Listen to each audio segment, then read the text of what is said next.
Хятад, Монгол, Орос гурван улсын сэтгүүлчдийн хамтарсан сурвалжлагын хамт олон маань өнөөдөр Өвөр Монголын радио телевизтэй танилцсан.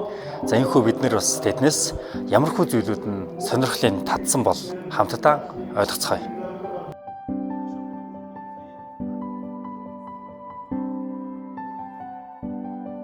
За би Монголын үндэсний олон нийтийн радио телевизийн сэтгүүлч Ад-Зай байна.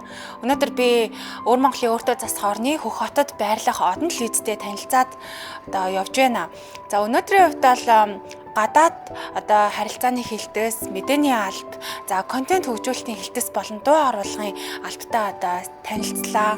Хамгийн сонирхолтой санагдсан гэвэл дуу оруулалтын алба мэдээж сонирхолтой байсан. Яг л нөгөө боддоор тавгны чимээ, хүн гүйж байгаа чимээ, бороо орох чимээг яг гараараа дуургаад тий. За мөн дуу оруулагч нар маань өөрсдөө дуугаа оруулахдаа яг босон монгол бичгээрээ уншиж байгаа нь маш чадварлаг санагдсан.